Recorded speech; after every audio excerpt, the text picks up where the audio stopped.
He is right now. We want to go out to the scene as this gets started. Right here. Good afternoon. I'm John Whitmire, Mayor of Houston, Texas, and I stand before you today, unfortunately, to report on a tragedy that occurred just before 2 o'clock at Lakewood Church as they were in between services. I'll leave the details of the first responders' reaction in a timely fashion to the Chiefs Fenner and Chief Pena. I want Houstonians and surrounding communities to know that the first responders are doing their job in protecting the public, Houstonians, and surrounding communities. I also want everyone to know that this is a perfect example of the collaboration between departments. It's exactly what we've been calling for. HPD, constables. I could just go through a list of multiple agencies representing their agencies in a very responsive way. We want to give our condolences to Reverend Osteen and his congregation. It's unfortunate on a day that we want to attend church, watch America's #1 sports event, we find ourselves gathered here to respond to this tragedy. We want Houstonians to know that they are being protected by their first responders. We want to thank the Houston Fire Department for their quick response, the medical profession who is tending to one of the injured. So, as Mayor of the City of Houston, I want to assure everyone that everyone is at work doing their job. Let's come together on this beautiful day, a day that we're experiencing a tragedy. Let's hug our loved ones. When you leave here today, go hug your loved ones and say a prayer for those that are involved. Say a prayer for those officers that had to drop this suspect. They're suffering right now. And all these other first responders that I'm surrounded by, they're doing their job so we can be safe. At this time, let me yield to our Police Chief, Troy Fenner. Thank you, Mayor. Like the mayor said, and I think the most important message, before I get into details, is talk about the resiliency of our great city. And we worship together, we cry together, but we rebuild together. This is a tragic day to watch how we stand together. No suspect or suspects will tear down our city and our places of worship. Pastor Osteen is standing with us and all of our partners. And I want to thank them all, our local, our state, our federal partners. I just want to give some detail here, but pray for everybody that's involved. The victims who I'll discuss here, and the unsaid victims, those individuals that came here to worship today and had to witness this. But rest assured, in this city, we're going to stand strong and we're going to move forward. So approximately at 1:53 p.m., a female, approximately 30, 35 years old, entered the property on the west side here in the parking lot of Lakewood Church. She entered the building. She was armed with a long rifle and a trench coat with a backpack, accompanied by a small child, approximately 4 to 5 years old. Once she entered, at some point she began to fire. I want to compliment the off-duty officers who were working extra employment here. One TABC agent, 4 years of service, 38 years old. An HPD off-duty officer, 28 years old, 2 years of service. Both officers, the officer and agent, engaged, striking the female. She's deceased here on the scene. Unfortunately, the 5-year-old kid was hit and is in critical condition at our local hospital. That was a 57-year-old man who didn't have anything to do with it, I don't think. Was shot in the leg. He's seeking treatment in the hospital. So let's all pray for each and every one of them. Once she went down, officers reported back to us that she threatened that she had a bomb. So we searched her vehicle, our bomb squad, and also the backpack. No explosives were found, but she was also spraying some type of substance on the ground. So HFD came, and the fire chief would speak briefly on that. But again, we're going to stand strong. Again, I want to commend those officers. She had a long gun, and it could have been a lot worse. But they stepped up and they did their job. And I want to thank them for that.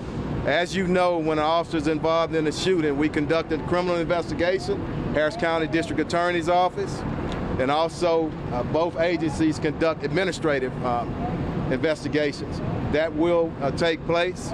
Both of these officers will, and the officer and the agent will be placed on administrative duty. But again, let's pray for everybody. And we stand strong here in Houston. I'll pass it on right now. Let me say this too. Places of worship. That's what they are. And that's what they will remain in our city. So it's just an opportunity for us to refocus and make sure that we all look out for one another. There will be increased patrols and a lot of conversation in our command posts with our federal partners and our local partners.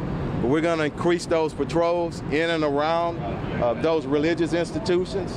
And it doesn't matter which faith. We love everybody here in our city, and everybody's important. So let me pass it on to Fire Chief Pena.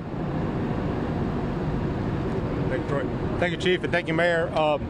First of all, let me thank all the agencies that are here with us. This is really a team effort, and our prayers are with, and our positive thoughts are with the injured, and with the officers that engaged this suspect. It's traumatic not only for our community, but it's certainly traumatic for the officers who've had to take a life, and we worry about their mental health as well. So our prayers are with them, and we're going to give them whatever support they need to ensure that they are able to manage through this incident safely.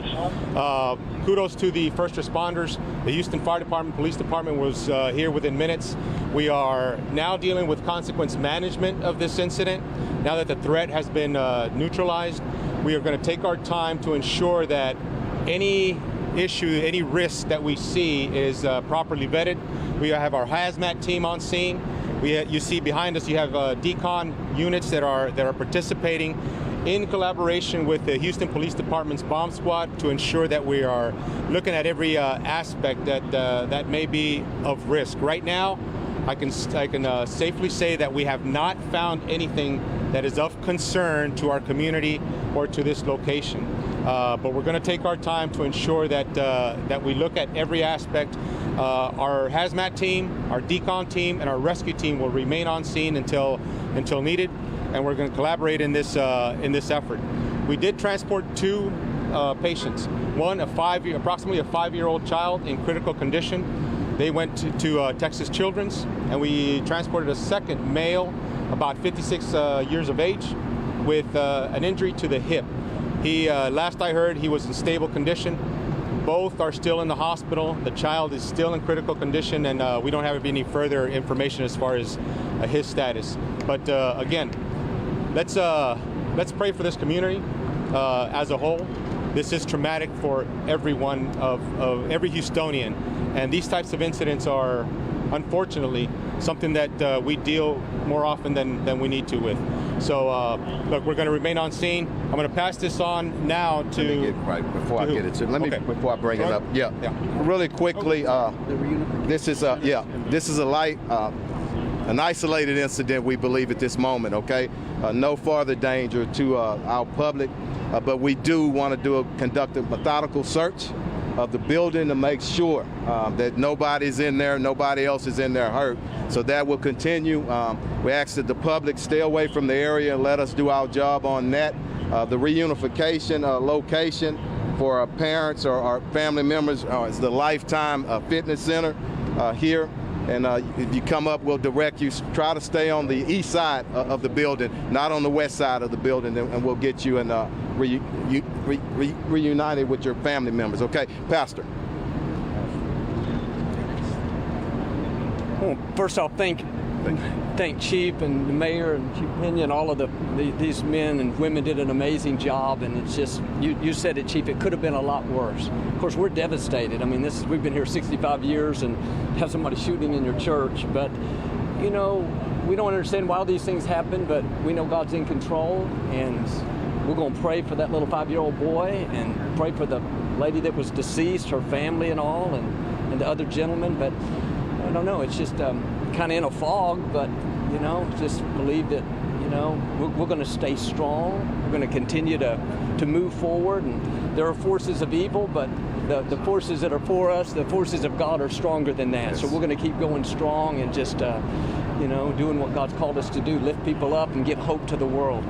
Again, I want to thank all these gentlemen because, you know, I can only imagine if it would have happened during the 11 o'clock service. We were in between services going into the Spanish service. So, you know, if there's anything good of it, you know what, she didn't get in there and do a whole lot worse damage. So we thank God for that. He's watching over all of us. And as the Chief says, we're going to keep going strong and bringing hope to the world. But thank you again, gentlemen. Thank you, Pastor. I'm going to get Chief Gun 2 for translation in Spanish. Thank you. Buenas tardes. Recibimos la llamada a las 1:53. Los oficiales respondieron en 3 minutos aquí. Lo que pasó es la señora entró en la iglesia aquí en enfrente, dejó el coche afuera. And you just heard officials there briefing us on the situation there at Lakewood Church, a Spanish translation happening right now. What we know is that the calls came in around 2 o'clock at the megachurch located on Highway 59 and Edlow Street in Upper Kirby. They were in between services and going into a Spanish service. So a good thing there because there was less people in the building at the time. Houston Police Chief Troy Finner saying the suspect entered the building with a long rifle and a trench coat and began to open fire. Off-duty officers, an agent from TABC and a police officer, off-duty police officer from HPD were on scene and were able to engage that suspect and hit that female. A 5-year-old was also shot and killed. Not killed, rather, I want to say that 5-year-old was shot and is in critical condition.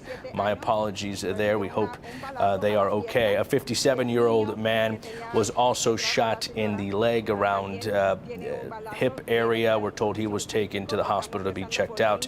Once the suspect was down, Police Chief Troy Finner says she threatened that there was a bomb, that she had a bomb on her, and that's where we saw in earlier images from Sky 2 a bomb, HPD bomb vehicle on scene with a robot there to try to secure the scene. They say no bomb was actually found inside the church. The officer and agent involved in this off-duty at the church will be placed on administrative duty, which is protocol when a situation like this happens. And the mayor is also speaking moments ago, saying that first responders were doing a great job, perfect example of collaboration between multiple agencies.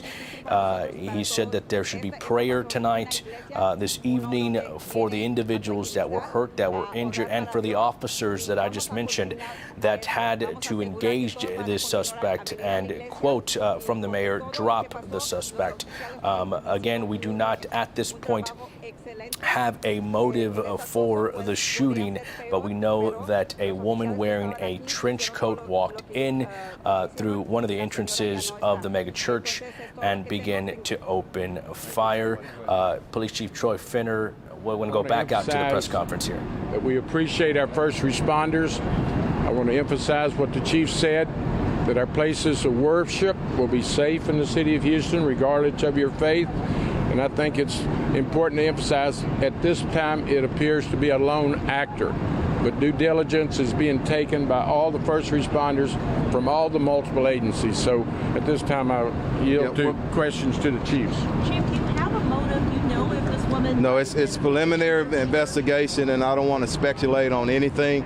You can see our federal partners are here, local partners, state partners, everybody, and we're going to leave no stone unturned, but we're just at the beginning. It's still an active scene, so I don't want to talk about her motivations because I don't know and we may never know the full story. But the important message is we're going to stand together as a city. We're going to stand with this church today and the pastor to make sure that healing begins immediately. But I don't want to speculate on anything else. Next question. Go ahead in the middle here. Quick question. Is it the belief that those officers that opened fire, did they strike the child? I have no idea right now. She fired. We don't know. And I don't want to speculate on that. But I will say this. If it was, unfortunately, and that female, that suspect, put that baby in danger, I'm going to put that blame on her. Okay? Next question. Go ahead. The child that was shot was with her. You said a child was with the suspect. A little bit louder. The child was with the suspect. We do believe that. Is that the child that was shot? We believe that to be correct. And the shooting, this used to be the Compact Center Sports Arena. Was my understanding was like in the concession area in the round. Was it in the sanctuary? I'm not sure. It's just over here on the west side here, just behind us. Okay, we'll get those details to you a little bit later. Go ahead, sir. Can you say how many shots did the suspect? I have no idea. Multiple shots. Go ahead. Was there any explosive device or anything nefarious found? Nothing found. We're still searching the entire grounds. Okay, and if it is, we'll report back to you on that. Next question. Go ahead. Did you find an ID on the woman and was she from? I'm not sure, sir. If we found an idea right now, if we did, we'll share that with you. But you know what we're up against today on this day, and I think it's very important for us to get before the cameras as quickly as we can, not competing with the Super Bowl and everything else. Let our citizens know that everything is good here. We're standing together and we're moving forward. Can I ask Pastor Osteen, go ahead. Were you in? He's not. I'm sorry. Let me ask y'all one thing. I forgot to hold up. Hear me out. I forgot to say the pastor is not going to go with any more questions or anything today. It'll be a time a little bit later. So I'm sorry. Didn't mean to cut you off. I forgot to say that. Go ahead. Within minutes, sir. Within minutes, a lot of officers responded. She was actually aiming at anybody specific. I'm not sure. I'm not sure. I want to speak to. Any witnesses? There's so many. Thousands of people. Yeah, that's part of the investigation, and we're going to talk to those witnesses. Some are still here, thank God, and they stayed back. So that's part of the investigation. One more with you, and then I'm gonna get over here. All right. The child that was with this female, is it believed that they are related, like a daughter? I don't want to speculate. I don't know. The only thing that we know that they arrived here together. Okay. Next question. Do we know if the suspect arrived in a vehicle?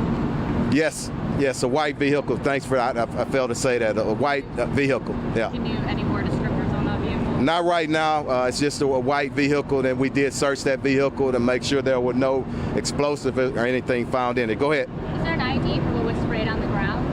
We don't know yet. The fire department, as the chief Pena said, they're still evaluating that. All right, a few more questions. Go ahead. If the child was the boy was the woman's child, what's the relation between the two of them? I don't know. All right. Let me get somebody that asks me a question. Go ahead, and then I'll come back to you. Go ahead. What's next? Speak up a little bit. You know how long you're going to close this church? What's next, sir? Until we get through, and the pastor and his staff will make that decision, but it's going to be closed for now. I think that was the last service for today anyway, okay? Who's next? Who hadn't asked me a question? Just wondering, that other gentleman who was hurt, Go ahead. Was he just a parishioner, happened to be walking by? I think so. That's what we believe at this time. It's shot in the leg, okay? In stable condition. Go ahead. An officer spoke with earlier today said they're still searching for another male suspect. Is that not the case? I don't think so. We believe her to be the lone suspect. If you can believe, with thousands of people in the church, when shots are fired, people run from that area. Some people may say he was a suspect, some not, but we don't believe that at this time, okay? But anybody that ran away or seen anything, we're going to ask that they call HPD Homicide, 713-308-3600. Even if you left the scene, we need to get a full statement of what you witnessed, okay? Chief, were those officers wearing body cams at the time? I'm not sure. I'm not sure. Yeah. We'll Chief, you find- said that after she was shot, the suspect said that she had a bomb, and did she say that spontaneously, or was she being questioned by officers? I'm not sure. I didn't talk to her. That's just what's told to me, and we'll gather more information. We're gonna do 2 more questions, okay? Who hadn't asked me thing? We good? Go ahead. There's a female that's a suspect right now, and she's under investigation, or is she no longer with us? She's deceased. Yes, ma'am. Thanks for asking. Go ahead. Last one. Still here on scene. Is that vehicle still here on scene? Yes, it's still being processed, okay? As part of the scene. And it takes hours before we clear the scene. I assume you'll have video, security camera video, you guys will review things? We'll see. We'll see. We're very transparent here in the police department, HPD. So if we have footage at the right time, appropriate time, and if there's body-worn camera, the officers will work an extra job. I don't know the policy for the federal agency, but we'll check with our officers, see if he had it. Okay? Hey, thank y'all. Let's continue to pray for everybody. Thank you very much. Will there be another briefing, Chief? Not today. Maybe tomorrow. Thank you. Thank you, sir. All right. By Pastor Joel Osteen, Mayor John Whitmire, Sheriff Ed Gonzalez standing by for as well. So you hear Gage there getting ready to give us a live shot. Some takeaways from that press briefing. The chief, Police Chief Troy Finner, saying patrols will be stepped up at all places of worship around the city just to make sure that everyone is safe tonight. They believe that the threat, that woman who entered the building with a trench coat and a 5-year-old child, has been neutralized. HFD Fire Chief Sam Peña saying they have been searching the building and have not found anything that would be of further danger to the public as of right now. But of course, they are still searching the building and making sure that it stays that way. Again, to recap, a 56-year-old man was shot in the leg. We're told the suspect was a woman who walked into the church with a long rifle and a 5-year-old child. Want to go now out to our Gage Golden, who was at that press briefing. Gage, you heard the chief there saying that at this point the threat has been neutralized. Yeah, right now, that one shooter, female described as 30 to 35 years old, is deceased. Off-duty officers opening fire after that woman walked into the west side of the church, which is this side of the church right behind us here, Lakewood Church, and opening fire. She was donned with a long rifle and a trench coat, but maybe the most disturbing part of this entire story is that she walked into this church with a small child, approximately 5 years old. That is what Chief Finner is telling us. They walked right in to the front of this church, and then she began shooting. She also had a backpack, and believe she was threatening that she had explosives. She had a bomb, and she was spraying some sort of substance, and that's why you still see Houston Fire. They have those masks on. They are investigating what that substance was. They say there's no explosives, and at this time they have not found anything that is cause for concern. But that's why you're seeing the massive HFD response right now, is because of what she also threatened to have, and that's prompting that part of the investigation. Now, another part that's unclear that we're trying to understand is there were multiple off-duty officers inside of this church at the time that she walked in and began shooting. She hit a 56-year-old man was shot in the leg, and as officers returned fire, they shot and killed her, the suspect, the 30 to 35-year-old female, and somehow in the crossfire, HPD wasn't necessarily willing to go into details on exactly if they believe their bullets hit this 5-year-old, but somehow this 5-year-old was hit. She was taken to the hospital in critical condition. So that's probably the saddest and most unfortunately disturbing part of this entire story, is that a 5-year-old kid, they wouldn't elaborate on whether this child was related to the suspect. They're still working to figure that out, but approximately a 5-year-old child was hit by the gunfire. HPD at this point not willing to say if that was gunfire from the suspect or from those off-duty officers. Another question I asked for, they always have the technology. They're wearing those body cameras. Is there any body camera footage?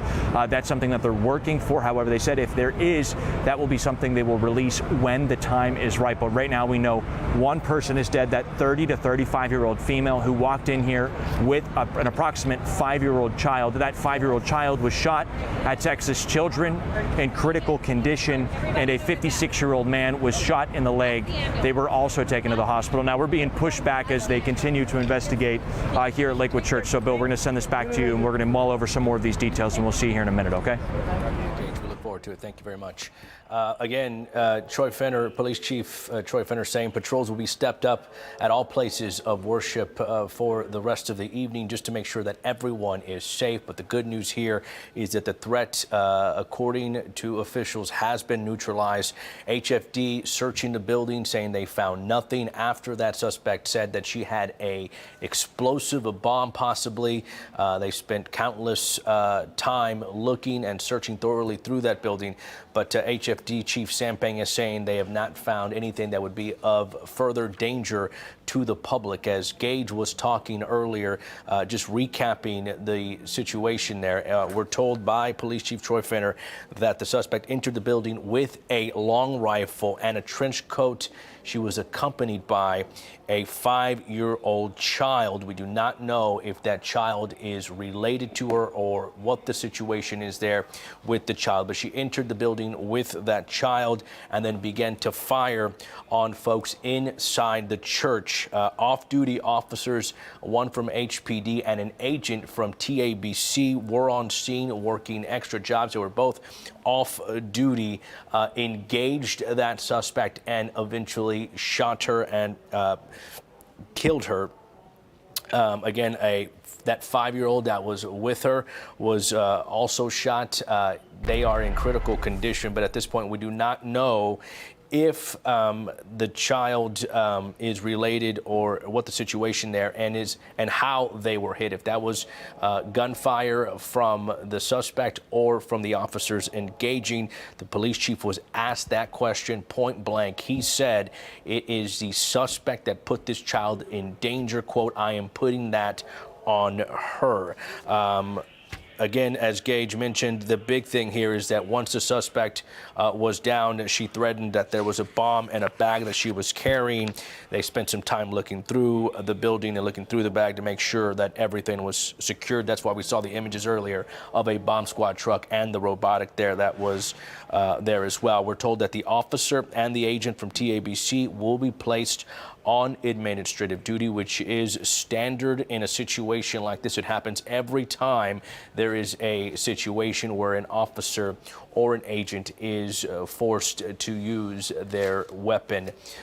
This no different now. Again, the biggest takeaway from this is that the threat is neutralized. Police now just investigating, trying to come up with what the situation was as far as a motive, what caused this woman to come in there, to come into Lakewood Church and begin to open fire with a long rifle. This happening at about 2 p.m. this afternoon. That's when the calls came out to law enforcement. Multiple agencies responded. We saw all those agencies being represented there at the press briefing. We're talking about HPD, HCSO, the Harris County Sheriff's Office, the Constable's Office, Houston Fire Department. The mayor responded as well. So lots of folks coming out. We saw that the feeder road there leading up to Lakewood Church was closed down. A lot of roads nearby as well. When we're talking about parts of Richmond, parts of Wesley, and all blocked off, all closed down as this investigation continues. Right there through Sky 2, just before we see that building, there was a white car that is believed to be the suspect vehicle. You can see the trunk open there right now. There it is. There's a good shot of it with the doors as well. They are going through that, just trying to make sure that there was no other device or any other evidence that might be in that car or SUV that could pose a danger to anyone in the area, including law enforcement. The mayor saying, crediting first responders with doing a good job, doing their job, perfect example, he said, of collaboration between multiple agencies, all that responded. They said that a prayer, he asked for folks to say a prayer for the individuals involved, as well as the officers who had to drop this suspect. Now, in our time reporting on the ground, our reporters Corley Peel, Gage Golding have talked to multiple people on scene being evacuated, being led away. We saw some had taken off their shoes so that they could actually run. We spoke to other young ladies, family, who said that they were trying to be reunited with family members, but they were inside when the shots were fired. We're told anywhere between 3 to 5 shots. We asked somebody at the press conference asked the police chief about that, a reporter. He said he did not know how many shots, but folks there said 3 to 5 shots is what they heard. And then you can just imagine what goes through their head at that time. The what ifs is what we heard from a lot of people as they were getting ready for a Spanish service. The pastor, Joel Osteen of Lakewood Church, also speaking briefly. He said they were devastated that they've been at the church, at the location for 65 years, and that there is evil out there, but that they wanted to pray for those involved and those hurt. Again, devastated was the word that he used in this situation. The pastor also saying that if there's any positive takeaways here is that there was they were in between services. They had a service at 8:30 this morning. It was in person, online. Another one at 11 a.m., also in person and online. And this was going to be a Sunday service, a Spanish service for those folks there. And they were in between services. So there was less people in the building as they were just starting to gather for that service. So there was less people in there, less of a chance for people to be hurt. Again, we are going to be staying on top of this. Gage Golding is on scene, has been for a couple of hours now. He started off in a parking garage. We saw images of officers showing up, law enforcement agents with their guns drawn by the doors, trying to secure the area. We saw the folks, the tough images of families being led away from there. So again, just a lot going on there in the area, Southwest Freeway and Edlow in Upper Kirby. I believe that we are going to reset here and begin our 5 p.m. newscast. Is that right, Katie? Okay, yes, that's what we're going to do. So we want to go ahead and reset and get you caught up. If you are just now joining us, you're watching KPRC 2 News at 5. We're continuing to follow that breaking news, a shooting at Lakewood Church. We've had live coverage for the past few hours, and here's what we know so far. A 5-year-old child was shot and is in critical condition.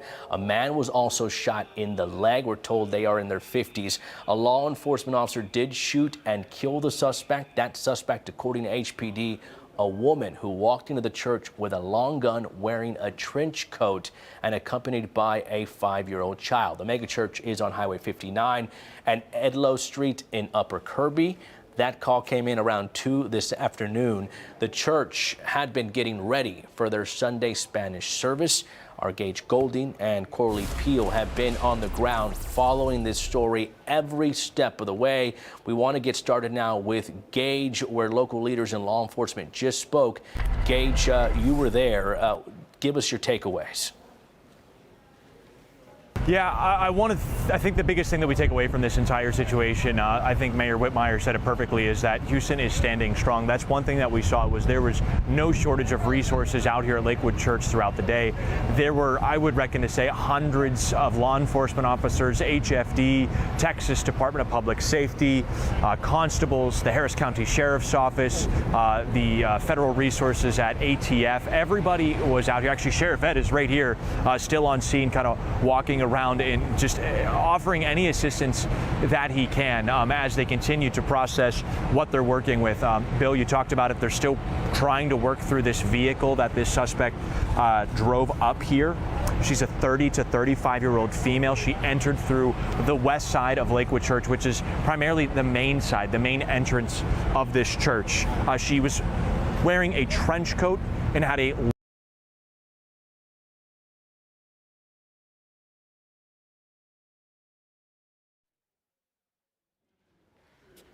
It appears we are having technical difficulties there with Gage's live shot. We will try to get back to him in just a second.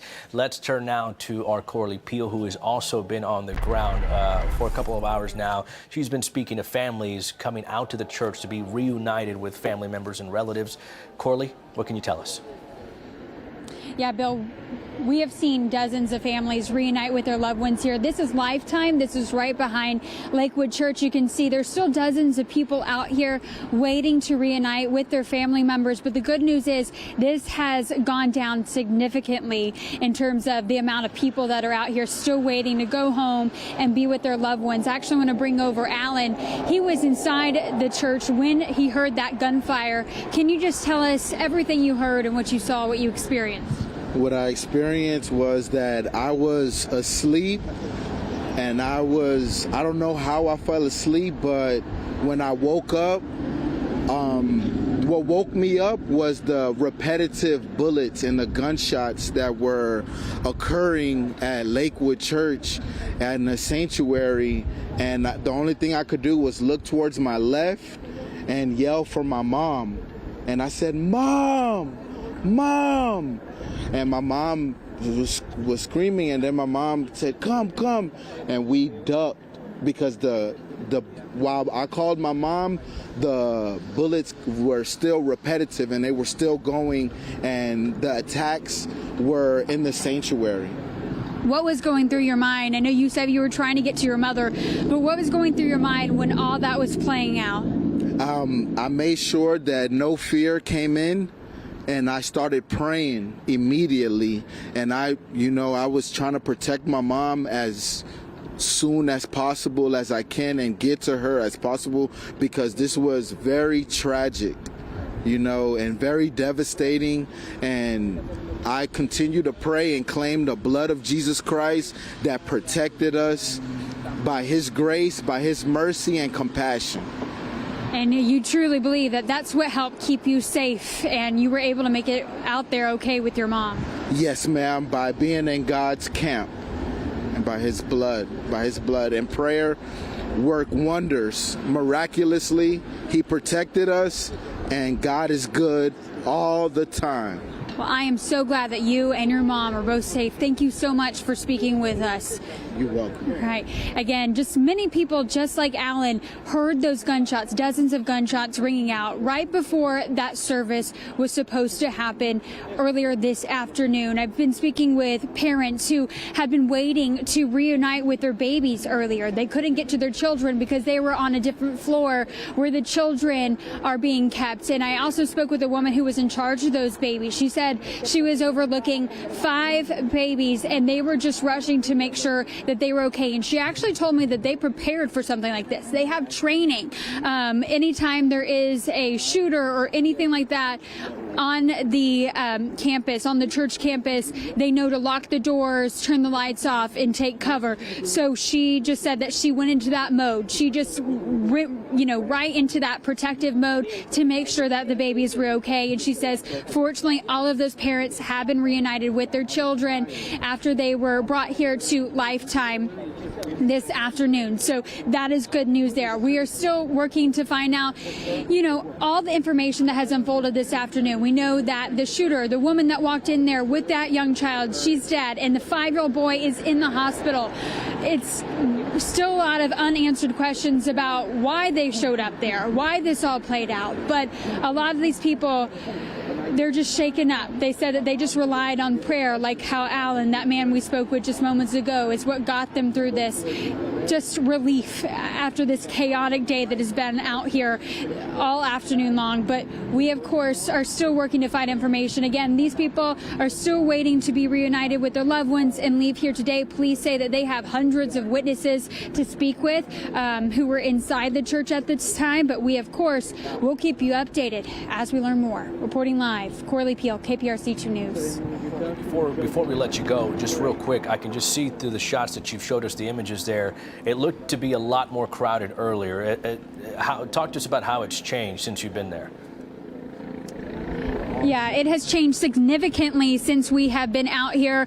Earlier, I would say majority of this grass was covered with people and families waiting. You can see now there's still quite a few people, dozens of people still out here, but it has changed significantly. A lot of the families that we've seen leaving here, just relief. That's how they felt. I saw some other family members, some young kids that were reunited with their parents. They weren't able to be with their parents when those gunshots rang out. So happy tears as they were hugging each other, loving on one of another.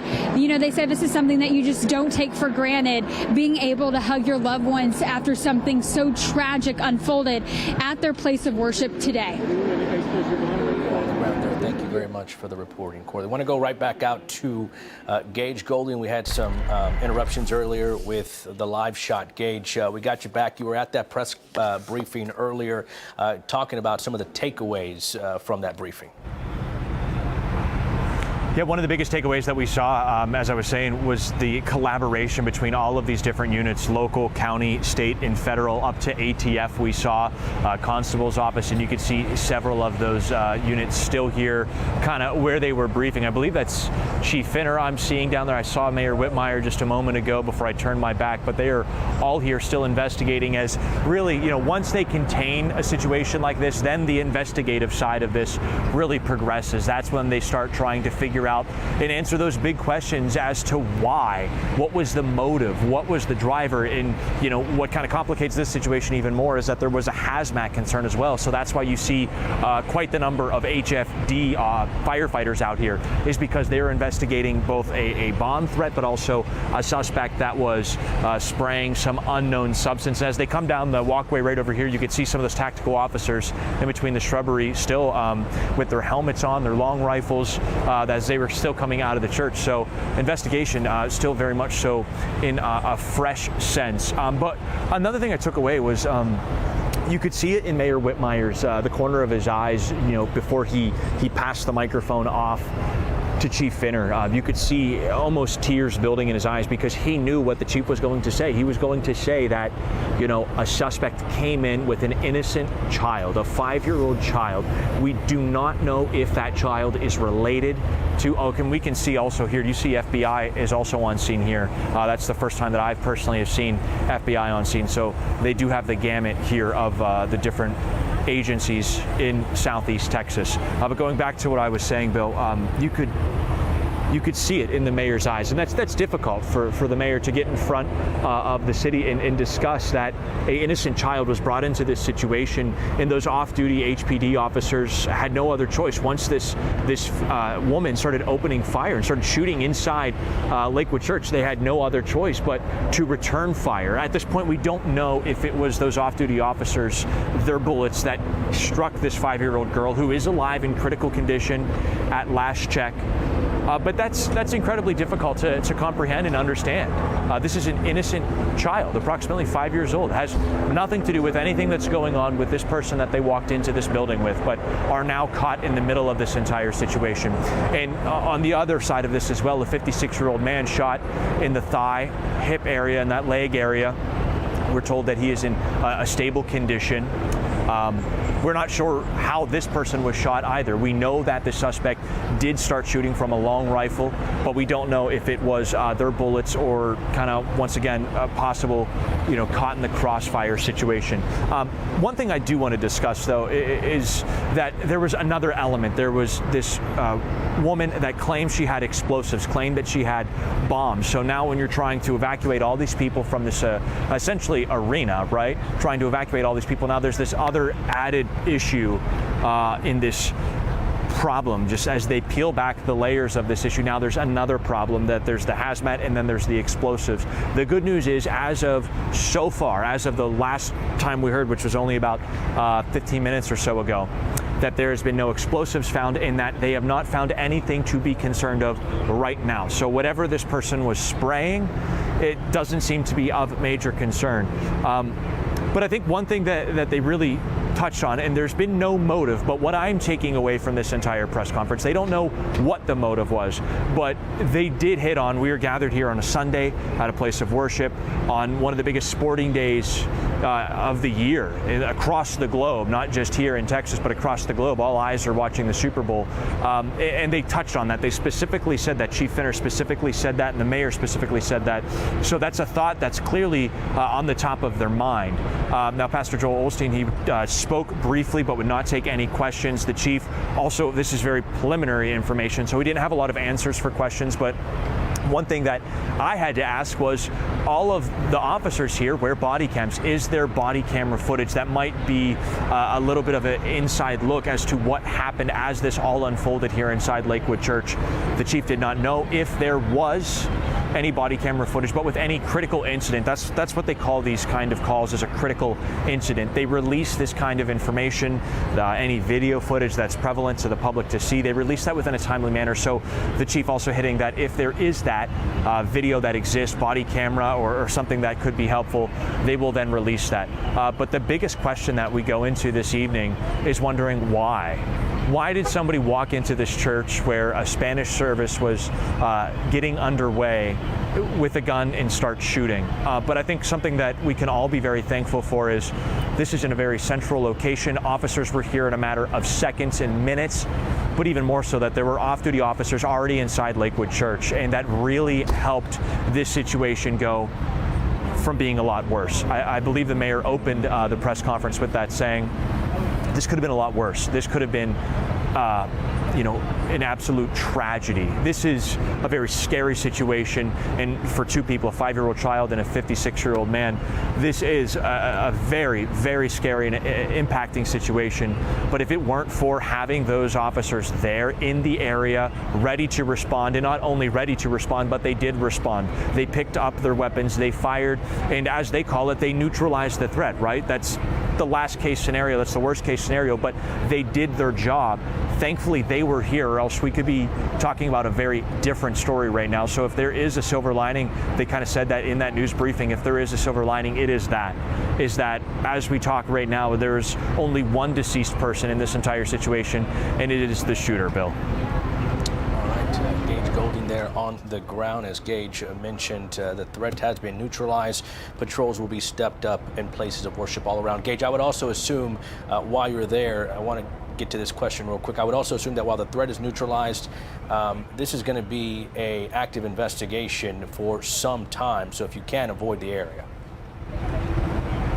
Yeah, no, 100%, absolutely. And I think that was the point of them hurrying up. They didn't have all the answers that they wanted to give, and you could sense that in the press briefing, is that they were very much so hurrying because, once again, there is that little football game that's being played today, and all eyes are shifted to that. So they wanted to get this information out as quick as they could to make sure that the public is informed about what is happening down here in the Upper Kirby area. Obviously, this is a major thoroughfare right through here, 59 right behind me. They wanted to get this information out before the Super Bowl. But yeah, this is very much so just getting started. You look at the timeline of one of these situations, there's the response, there's the actual police factor of like getting things under control, right? And then there's the investigation, and the investigation is sometimes, if not more often, the longest part of these entire police incidents, especially with something like this where there is nobody to interview other than this 5-year-old child who is in Texas Children's right now. So they have other things going on. I'm sure that's going to be part of what they're doing, is interviewing that child, but the main suspect who they want to talk to, they're not able to because that person is deceased. So they have to now kind of work backwards and against challenges to try to figure this out. They advise and they're asking people to please avoid this area. Richmond, the feeder roads on 59, Timmins, in around Greenway Plaza, out by the Costco out here, if you know where I'm talking about. I would say in between Shepherd and that area, you're probably going to want to just try to avoid as much as possible because, as you can see, there is a barrage of vehicles, and still some of these armed officers and deputies coming out of the facility here. And like, here they come walking now. As if we want to zoom in, Patrick, if you could take a zoom in. I mean, are they walking? Is this the robotic robot that I was talking about earlier? I do believe it might be. Yeah, that's it right there. So that's one of the bomb detection devices that they were using. That went in well over an hour and a half, 2 hours ago, and they're just now coming out. Once again, this is a huge venue. This is a large facility, but they're just now coming out. And as you look down the street, you can see these SWAT officers in the tactical, BDU gear. You see their helmets are off. They're carrying their gear in a much more casual sense, which is a very, very, very good thing to see. But from the investigative side of things, Bill, this is going to be this is a marathon. This is not a sprint. We are just getting started. So down this way, it's going to be a traffic headache and a nightmare as they continue to investigate, at least for today. Golding there on the ground there at Lakewood. Thank you, Gage. Mayor John Whitmire also spoke at that press briefing earlier. He commended all agencies who responded to the scene. We want to go out now to some of that sound from the press briefing. But this is a perfect example of the collaboration between departments, HPD, constables. I could just go through a list of multiple agencies representing their agencies in a very responsive way. We want to give our condolences. And when we're talking about some of those agencies, we're talking about HPD, the Harris County Sheriff's Office, the Constable's Office. Gage mentioned the FBI being out there as well. So multiple agencies, a huge collaboration to make sure everyone was safe there. Houston Police Chief Troy Finner, his agency is heading this investigation. He says situations like this should not happen in our places of worship or city. We worship together, we cry together, but we rebuild together. This is a tragic day, but you watch how we stand together. No suspect or suspects will tear down our city and our places of worship. Police Chief Troy Finner saying that patrols will be stepped up at places of worship all across our city just to make sure that folks were safe. Want to go now to Pastor Joe Olstein. He spoke as well briefly, but he did address the media.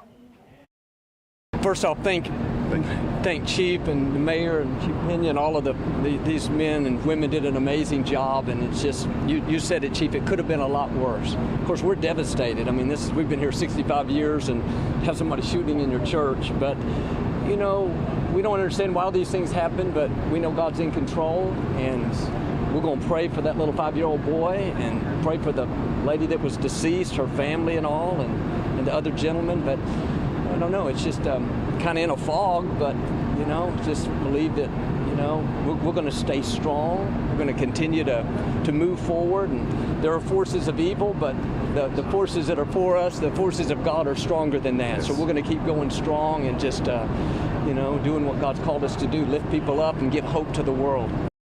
And in the coming days, we should know more about the shooter. As Gage mentioned, law enforcement will have to sort of work backwards in this situation where they can no longer talk to her because she is deceased, shot by agents and officers there on the ground. So they will have to work to try to identify her, speak to family members, relatives, friends, anybody who may have known her, to try to develop a motive in this shooting. We want to go back out now to our Corley Peel. She is at Lifetime, where families are being reunited. Corley, when we spoke to you, say 30 minutes ago, there was nothing but people behind you. That has certainly changed.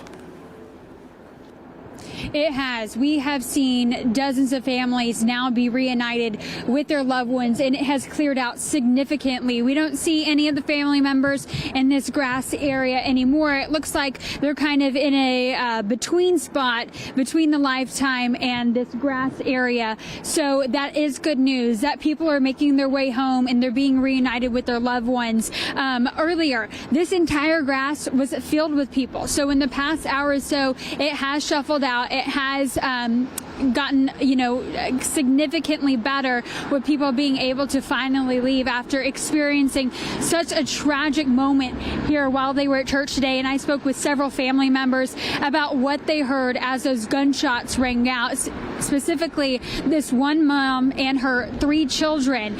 Listen to how they took cover right after hearing those gunshots. We hear like a shot, but we thought that was the battery. We thought that was that. But after that, we hear 2 and 3 times more. After that, we saw that everyone was running. So we started to run on the back side, and we just lay in the floor. We called 911, and we still hear like maybe 10 shots more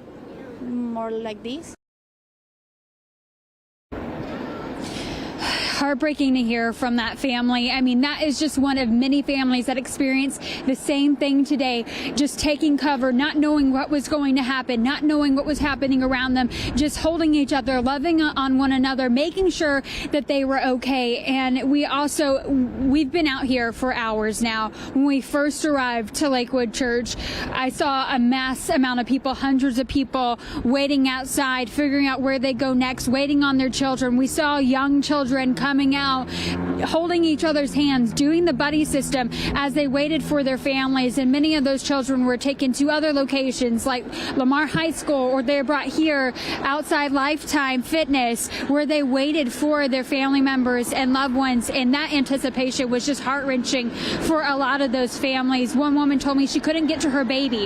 Her baby was upstairs on a different floor from the sanctuary where she was hearing those gunshots. And we actually got to see her reunite with her baby about an hour later, and she was relieved. As you can imagine, she said, being a mom, not being able to protect your child when you hear gunshots is just an unbelievable feeling.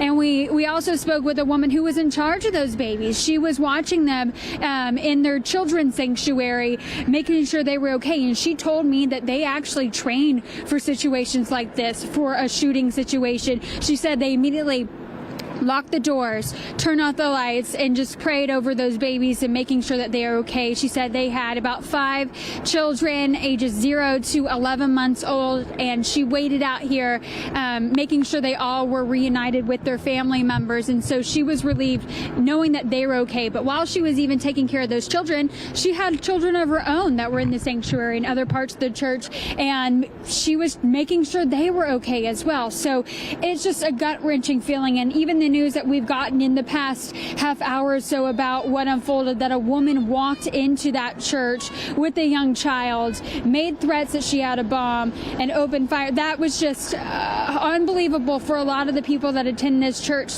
They tell me that they never feel unsafe. That's not something that crosses their minds when they're out here in a place of worship. So it's definitely just a lot to take in for people who have been out here all afternoon. But again, the good thing is we've been seeing those family members reuniting. As you can see here at Lifetime, has filled out, and the good news is a lot of people are getting to go home now. So Bill, we of course are still monitoring what's going on out here. It's going to be a while before everything clears out. Police will be here for quite a while, still gathering information about what unfolded here today. Thank you, Corley. She is there on scene where families are being reunited at the Lifetime there near the church. Now, want to go to a tweet that was put out just moments ago from Sheriff Ed Gonzalez. There he says he's assisting with Reunification Center. Persons are now being allowed to return to their vehicles. You see those buses there. So I would assume, presumably, that those buses are taking folks back to their cars. Just another sign that the scene there is wrapping up. They're trying to get folks out, to get folks home and safe after what has been a very long day, a very tragic day. Law enforcement, of course, will still be out there investigating, trying to develop a motive in the situation. And it's going to be a long night for law enforcement there at the church. So again, just to recap, this all started at about 2 p.m. We're told by Police Chief Troy Fenner the suspect entered the building through an entrance with a long rifle and was wearing a trench coat.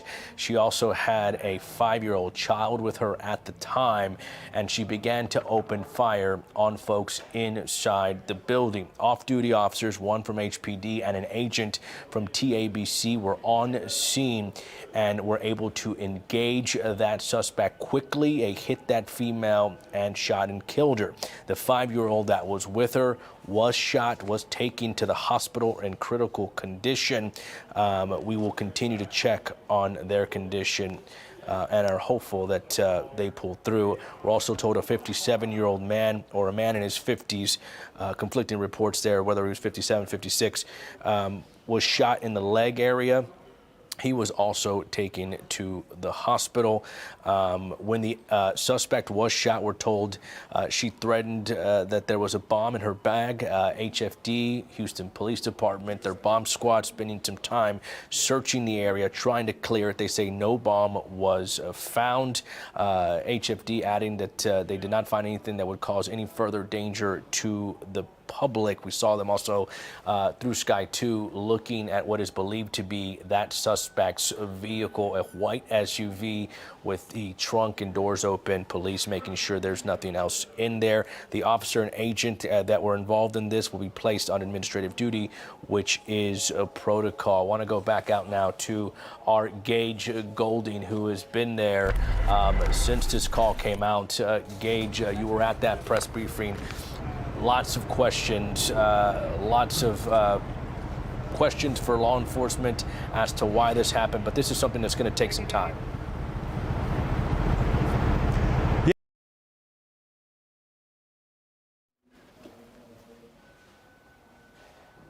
All right, it appears Gage is having some technical difficulties out there in front of Lakewood Church. We will try to get back to him in just a bit. We also heard from Pastor Joel Olstein. He was very brief. He said he was devastated that they've been there for 65 years, that they were praying for everyone that was involved and that was hurt in this situation.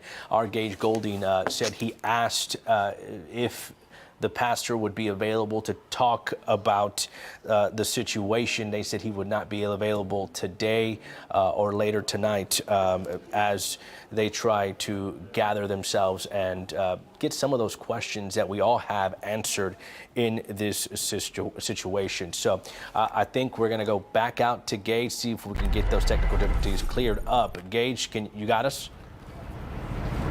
Yeah, I got you. Our resources are slowly kind of diminishing here, so we're going to try to get through this as we can.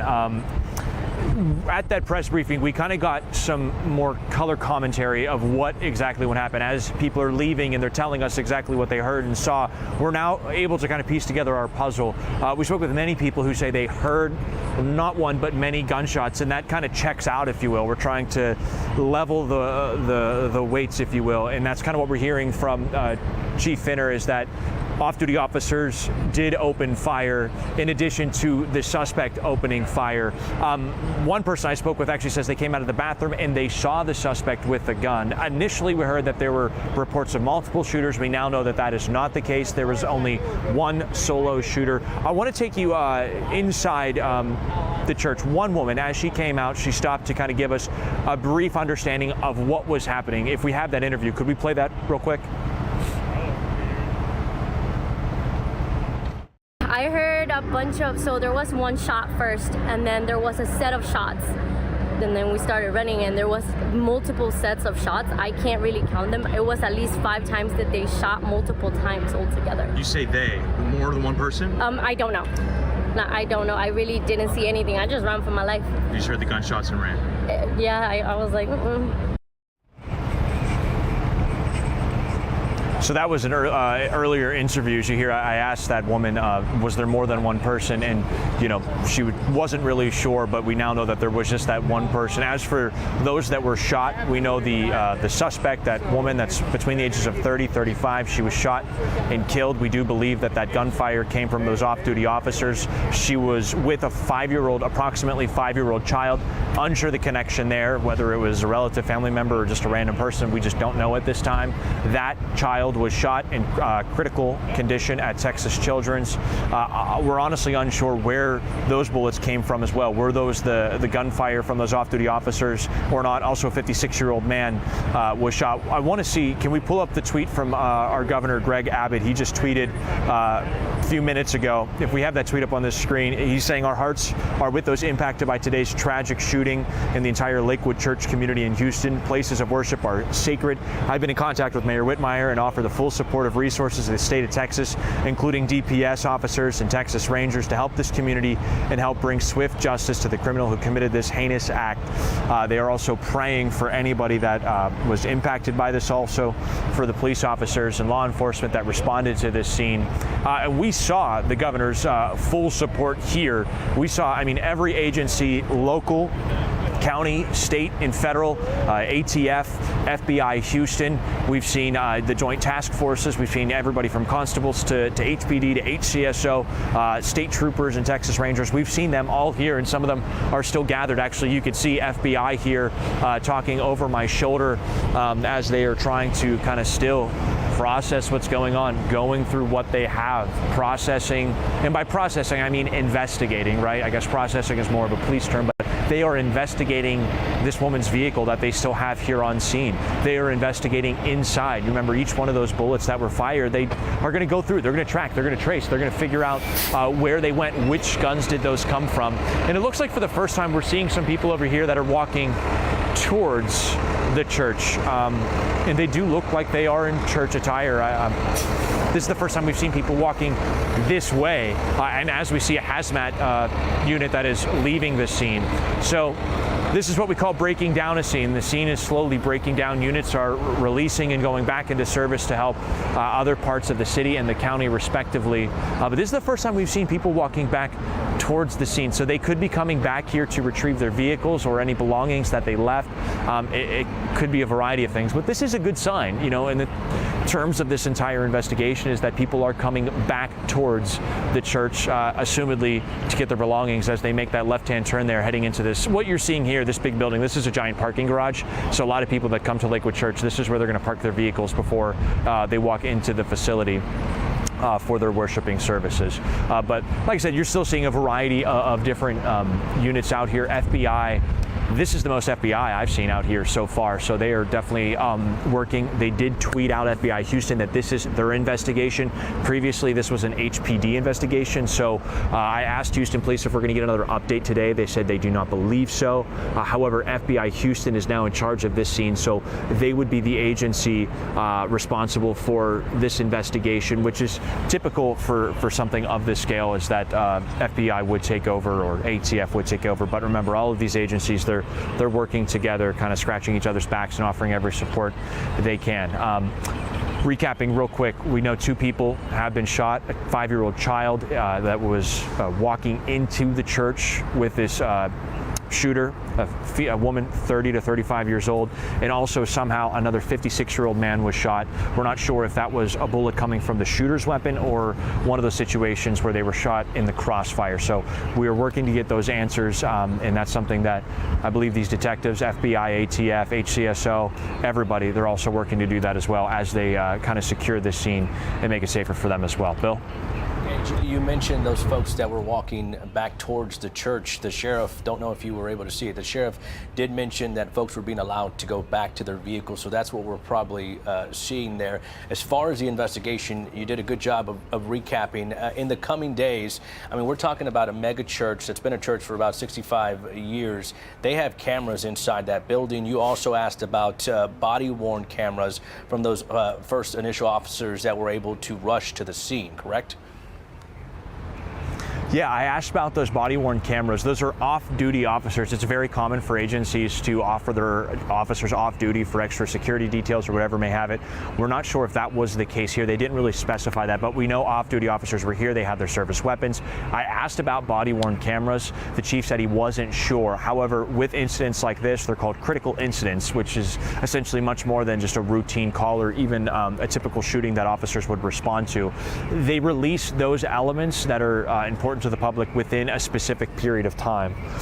So that's commonly what they do. But you can see people even here kind of being escorted to and from the area by HPD. You see the back of the jackets kind of tell you exactly who they are. You got forensics and all of these different people. This woman right here shaking the hands of Houston firefighters who have been out here at this point going on what, almost 4 hours or so.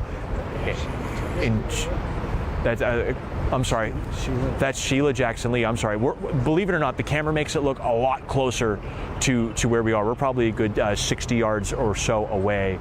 Oh yeah, that definitely is her. So you could see there's everybody that came out here, Bill, from the local level the whole way up to the state, federal level. Agencies out here that are working together to try to figure out exactly what's going on here. I think that's the big question as we go into this evening, is why? Big question. Thank you, Gage, for that reporting.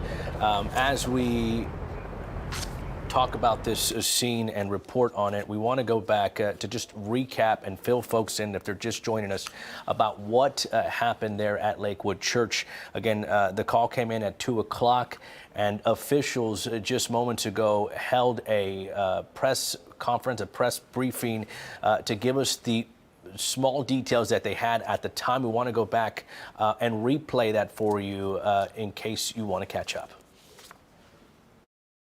I'm John Whitmire, Mayor of Houston, Texas, and I stand before you today, unfortunately, to report on a tragedy that occurred just before 2 o'clock at Lakewood Church as they were in between services.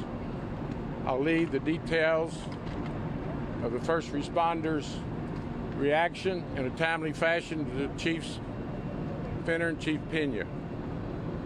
I want Houstonians and surrounding communities to know that the first responders are doing their job in protecting the public, Houstonians, and surrounding communities. I also want everyone to know that this is a perfect example of the collaboration between departments. It's exactly what we've been calling for. HPD, constables. I could just go through a list of multiple agencies representing their agencies in a very responsive way. We want to give our condolences to Reverend Osteen and his congregation. It's unfortunate on a day that we want to attend church, watch America's #1 sports event. We find ourselves gathered here to respond to this tragedy. We want Houstonians to know that they are being protected by their first responders. We want to thank the Houston Fire Department for their quick response, the medical profession who is tending to one of the injured. So, as mayor of the city of Houston, I want to assure everyone that everyone is at work doing their job. Let's come together on this beautiful day, a day that we're experiencing a tragedy. Let's hug our loved ones. When you leave here today, go hug your loved ones and say a prayer for those that are involved. Say a prayer for those officers that had to drop this suspect. They're suffering right now. And all these other first responders that I'm surrounded by, they're doing their job so we can be safe. At this time, let me yield to our police chief, Troy Finner. Thank you, Mayor. Like the mayor said, and I think the most important message, before I get into details, is talk about the resiliency of our great city.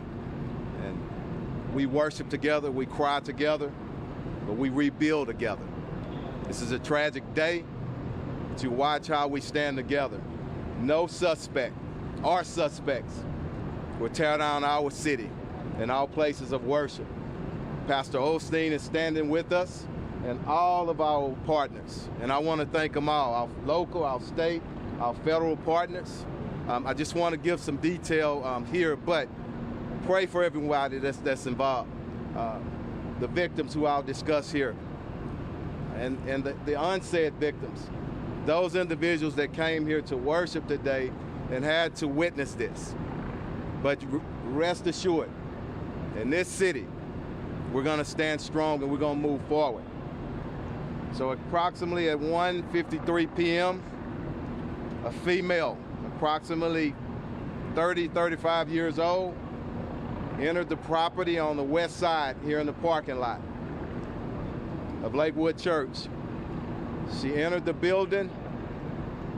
She was armed with a long rifle and a trench coat with a backpack, accompanied by a small child, approximately 4 to 5 years old.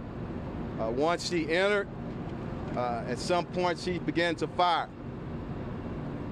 I want to compliment the off-duty officers who were working extra employment here. One TABC agent, 4 years of service, 38 years old. An HPD off-duty officer, 28 years old, 2 years of service. Both officers, officer and agent, engaged, striking the female She's deceased here on the scene. Unfortunately, a 5-year-old kid was hit and is in critical condition at our local hospital. There was a 57-year-old man who didn't have anything to do with it, I don't think, was shot in the leg. He's seeking treatment in the hospital. So let's all pray for each and every one of them. Once she went down, officers reported back to us that she threatened, that she had a bomb. So we searched her vehicle, our bomb squad, and also the backpack. No explosives were found, but she was also spraying some type of substance on the ground. So HFD came and the fire chief would speak briefly on that. But again, we're gonna stand strong. Again, I wanna commend those officers. She had a long gun and it could have been a lot worse, but they stepped up and they did their job. And I wanna thank them for that. As you know, when an officer's involved in a shooting, we conducted a criminal investigation, Harris County District Attorney's Office, and also both agencies conduct administrative investigations. That will take place. Both of these officers will, and the officer and the agent will be placed on administrative duty. But again, let's pray for everybody. And we stand strong here in Houston. I'll pass it on right now. Let me say this too. Places of worship. That's what they are. And that's what they will remain in our city. So it's just an opportunity for us to refocus and make sure that we all look out for one another. There will be increased patrols and a lot of conversation in our command posts with our federal partners and our local partners. But we're going to increase those patrols in and around those religious institutions, and it doesn't matter which faith. We love everybody here in our city, and everybody's important. So let me pass it on to Fire Chief Pena. Thank you, Troy. Thank you, Chief, and thank you, Mayor. First of all, let me thank all the agencies that are here with us. This is really a team effort, and our prayers are with, and our positive thoughts are with the injured, and with the officers that engaged this suspect. It's traumatic not only for our community, but it's certainly traumatic for the officers who've had to take a life, and we worry about their mental health as well. So our prayers are with them, and we're going to give them whatever support they need to ensure that they are able to manage through this incident safely. Kudos to the first responders. The Houston Fire Department, Police Department was here within minutes. We are now dealing with consequence management of this incident. Now that the threat has been neutralized, we are going to take our time to ensure that any issue, any risk that we see is properly vetted. We have our hazmat team on scene. You see behind us, you have decon units that are participating in collaboration with the Houston Police Department's bomb squad to ensure that we are looking at every aspect that may be of risk. Right now, I can safely say that we have not found anything that is of concern to our community or to this location. But we're going to take our time to ensure that we look at every aspect. Our hazmat team, our decon team, and our rescue team will remain on scene until needed, and we're going to collaborate in this effort. We did transport two patients. One, approximately a 5-year-old child in critical condition. They went to Texas Children's, and we transported a second male, about 56 years of age, with an injury to the hip. He, last I heard, he was in stable condition. Both are still in the hospital. The child is still in critical condition, and we don't have any further information as far as his status. But again, let's pray for this community as a whole. This is traumatic for everyone, of every Houstonian, and these types of incidents are, unfortunately, something that we deal more often than we need to with. So, look, we're going to remain on scene. I'm going to pass this on now to. Before I get it to, before I bring it up, really quickly. This is a light, an isolated incident, we believe at this moment. Okay, no further danger to our public, but we do want to conduct a methodical search of the building to make sure that nobody's in there, nobody else is in there hurt. So that will continue. We ask that the public stay away from the area and let us do our job on that. The reunification location for our parents or our family members is the Lifetime Fitness Center here. And if you come up, we'll direct you. Try to stay on the east side of the building, not on the west side of the building, and we'll get you and reunited with your family members. Okay, Pastor. Well, first off, thank Chief and the Mayor and Chief Pena and all of these men and women did an amazing job. And it's just, you said it, Chief, it could have been a lot worse. Of course, we're devastated. I mean, we've been here 65 years and have somebody shooting in your church. But, you know, we don't understand why these things happen, but we know God's in control. And we're going to pray for that little 5-year-old boy and pray for the lady that was deceased, her family and all, and the other gentleman. But I don't know, it's just kind of in a fog, but, you know, just believe that, you know, we're going to stay strong. We're going to continue to move forward. And there are forces of evil, but the forces that are for us, the forces of God are stronger than that. Yes. So we're going to keep going strong and just, you know, doing what God's called us to do, lift people up and give hope to the world. Again, I want to thank all these gentlemen because, you know, I can only imagine if it would have happened during the 11 o'clock service.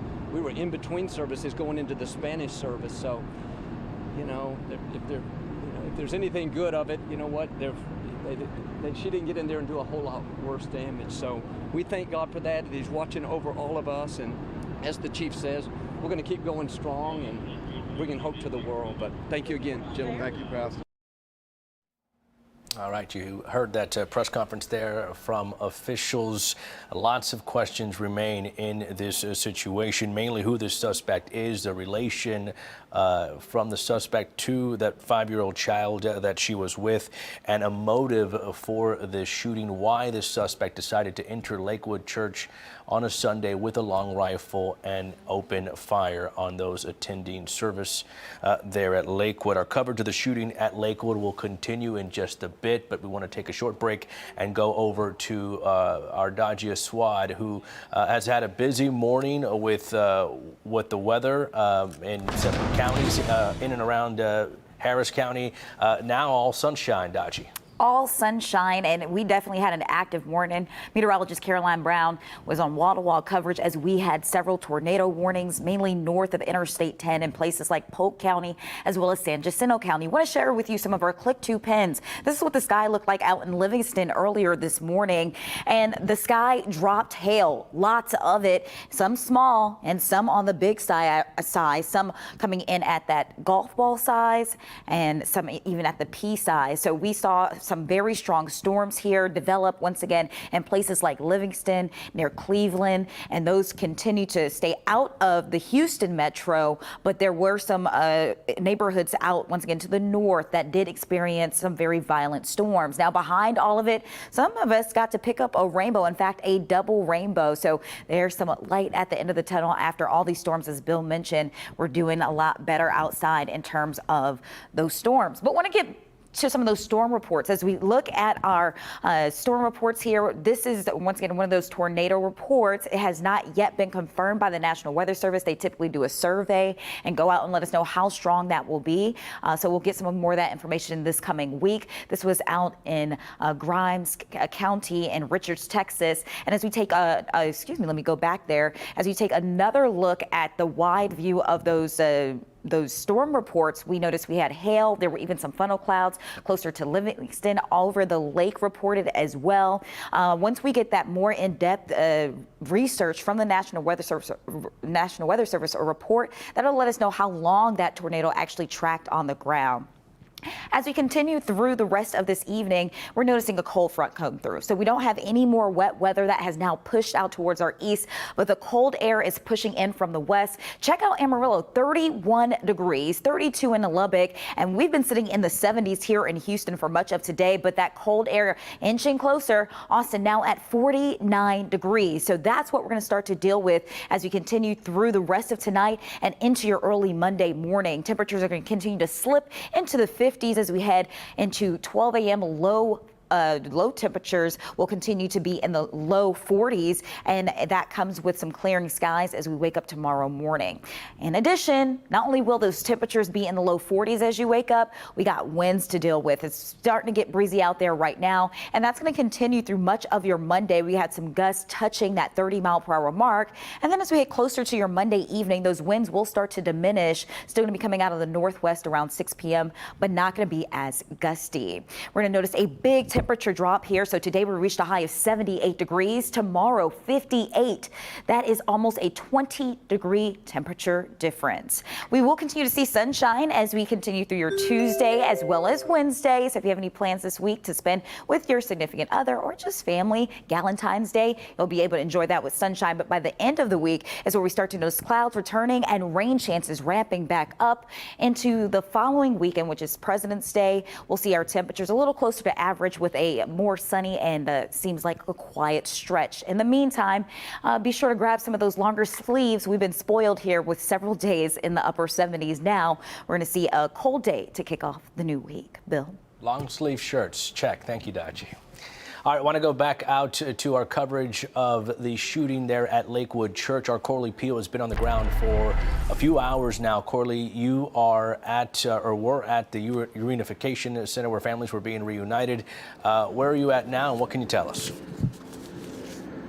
Hey, Bill, we're actually still near Lifetime and Lakewood Church, where a lot of people have left now. They've been able to make their way home. And this woman here, you were inside the church when those shots were fired. You've been out here all day long. Can you just guide us through what happened when you were at church here today? Yeah, so my name's Christina Rodriguez, and I was in the library right before the Spanish service had started.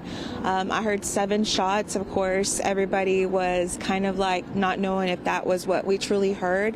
But I mean, we live in a time and place where, like, unfortunately, yeah, that's what happened. So when the second round of shots were fired, that's when I saw everyone running and panicking, and I saw fear in their eyes, and I realized that there was an active shooter. So I started screaming, "There's a shooter, there's a shooter, there's a shooter." As soon as I started screaming, "There's a shooter," we all ran to, there's the stairway, because only an actual professional or personnel can open it. So we all went in there, and we stood in there until we were able to come out. Once we did come out, we were still, I mean, families and parents were still waiting for children to come. I mean, like, they were, you know, rushing us back to the little park over here beside Lifetime Fitness. And, you know, by just like each little segment of kids were being released each time. I think they'd release them like four segments at a time. And then finally, I mean, all of the children luckily were able to go home safe. And we're all still pretty shook up and we're pretty scared. But I mean, like, we're not going to allow that, you know, this fear to be in us. We still want to stand with Pastor Joel. Pastor Joel, this is not your fault. We're praying for Pastor Joel and their family, because, like, this is our church and this is a place of prayer and worship. And we still want to come back and we still want to pray and worship here. Thank you so much, Christina. I'm so glad you're okay, and thank you so much for sharing that with us. And I'm so glad you get to finally go home. And that's relief is a big thing that we're seeing from everyone out here. It's been a long afternoon. Hundreds of people were out here earlier today, right after that shooting happened. And again, we have seen majority of the people have left for the evening, making their way home. We will continue following this story and keep you up to date about everything that's going on. And we're going to also tell you, again, what everybody experienced today. This is not something that they planned. They would have to experience while being in a place of worship. But again, we're thankful that a lot of these people get to go home tonight. Reporting live, Corley Peel, KPRC 2 News. And Corley, before we let you go, Gage was at that press conference. You spent most of your time talking to this family, talking to families as they were being evacuated and being reunited. Anything that stuck out to you as you talked to them? Just an emotional time for these families as they were looking for their loved ones. I think a big thing that stood out to me was just families, praying over each other. They just knew that if they prayed, they could get through it, and they just, persevered. And again, they feel like their prayers were answered, the fact that they were able to make it out safely today. And it was also just unbelievable to see those families who were part in different spaces during that time that the gunfire, went out. And now that they've been able to reunite and hug one another and love each other, it is truly incredible that they have that relief tonight. Corley Peel, thank you very much. That'll do it for KPRC 2 at 5. Our coverage of the shooting at Lakewood Church will continue at 10. We'll see you then.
Alrighty, 3, 2.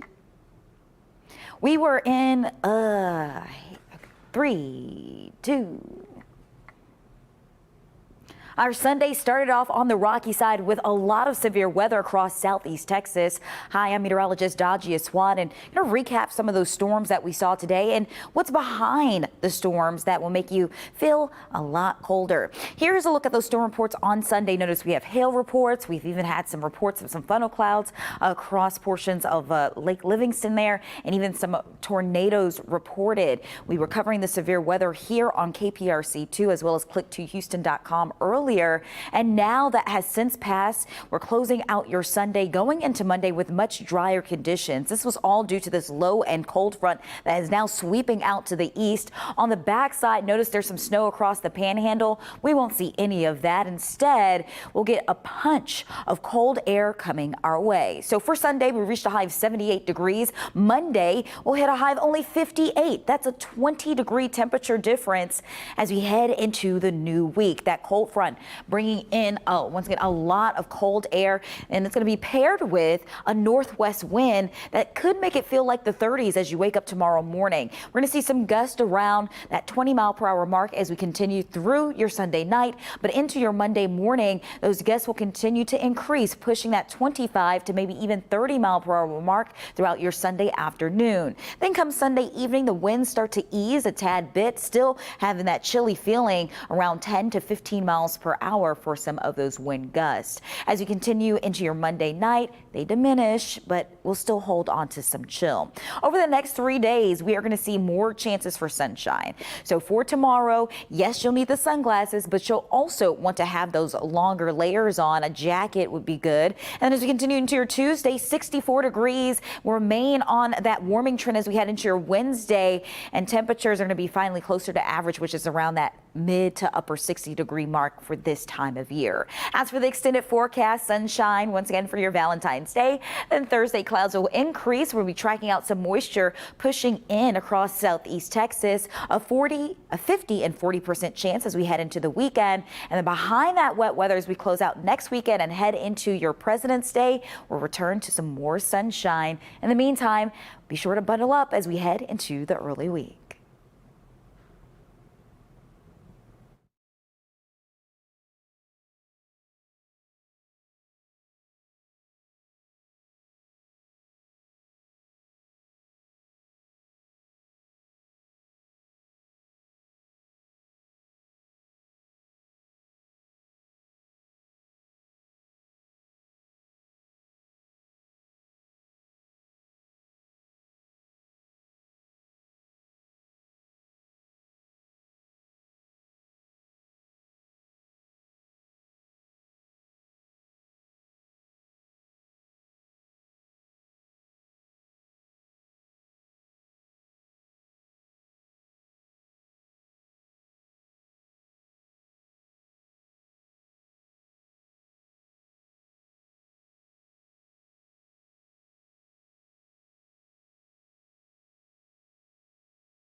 Alrighty, I gotta turn this down. Okay. 3, 2. Sunday was an active day with severe weather spread across southeast Texas. Hi, I'm meteorologist Dajia Swat, and now that severe weather has stepped out of the way, but now we're going to be dealing with some colder temperatures as we kick off the new week. Here's a recap of what we saw. Hail reports, even some tornado and funnel cloud reports across places like Richard, Texas, leading into Livingston. We'll continue to get more information from the National Weather Service about exactly how strong that reported tornado was as it passed through our area. Most of those storms once again stay north of Harris County, and they will continue to move out towards the east as we roll through the rest of your Sunday night. Notice to the north, there's still some moisture out through the panhandle leading through Oklahoma, but it's cold enough that they're seeing snow. This snow will not make it here, but the cold air sure will. Today we reached highs in the upper 70s. Tomorrow only at 58 degrees, and that comes with a brisk northwest wind. We're talking about a 20-degree temperature difference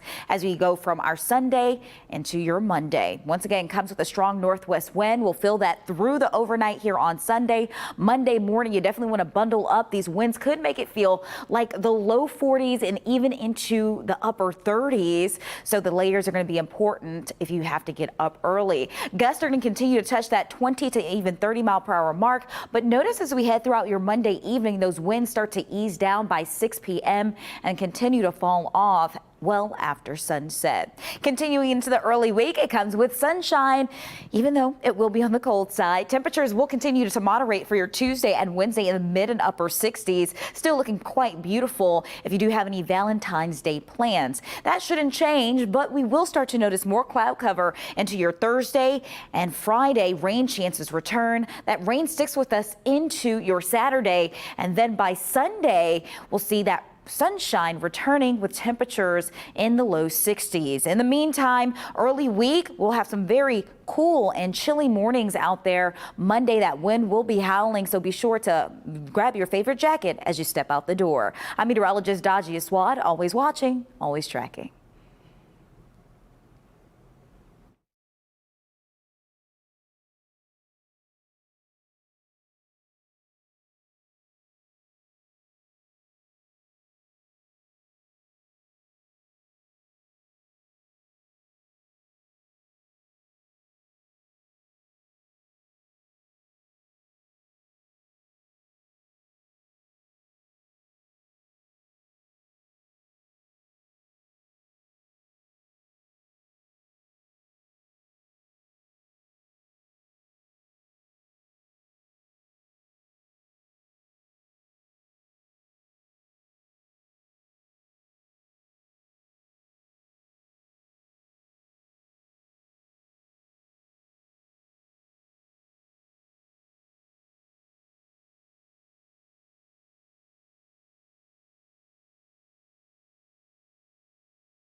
Live from KPRC 2, this is Sports Sunday.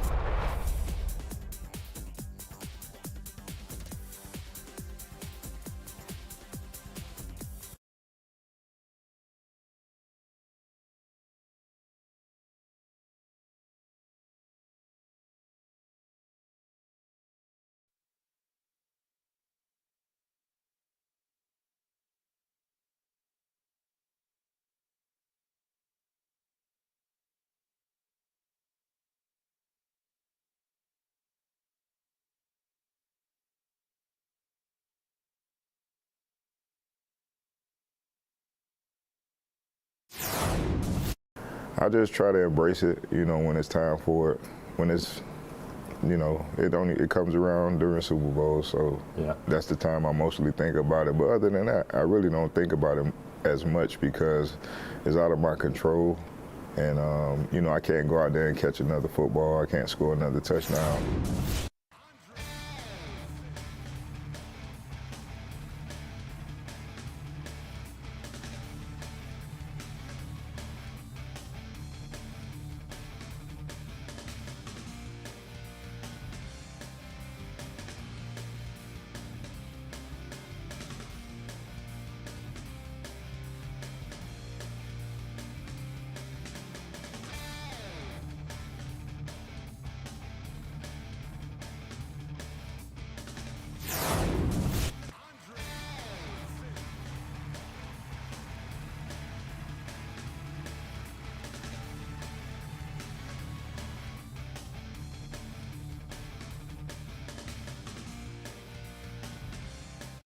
What up, Texans fans? This is Andre Johnson. We are officially in the Hall of Fame. Can't wait to get back to. Oh, it's amazing, you know, to just be a small part of his journey and his career, and to know, you know, I was able to watch up close and personal how he worked, how he went about his business day in, day out, and how he performed on Sunday.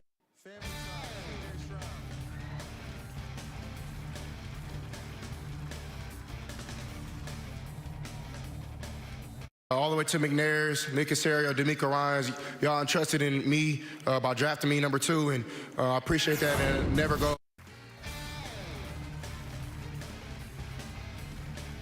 All of it to the Texans organization, the McNairs, Nick, D'Amico.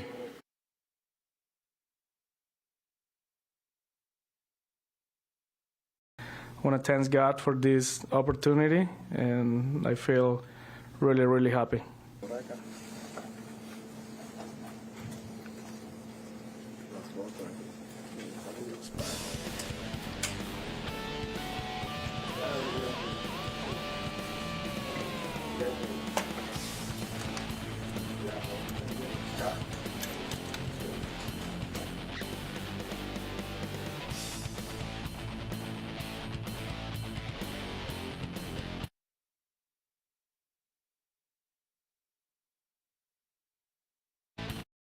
I want to thank God for this opportunity, and I feel really, really happy.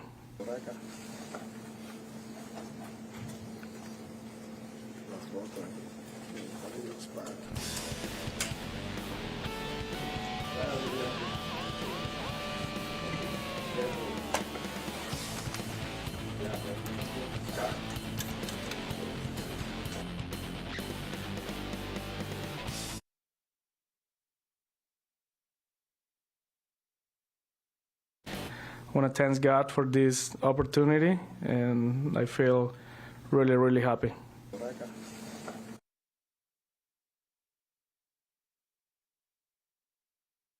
I want to thank God for this opportunity, and I feel really, really happy.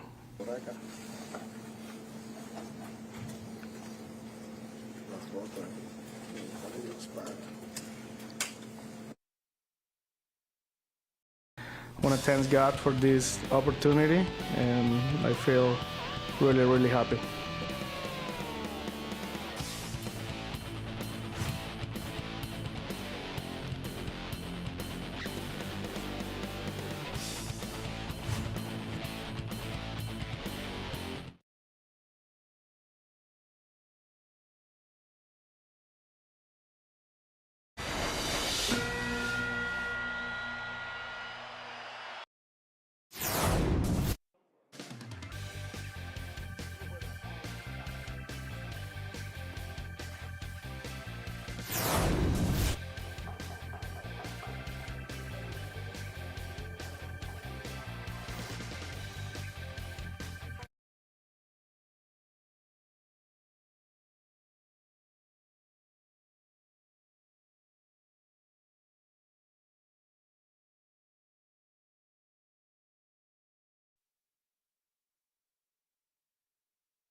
of like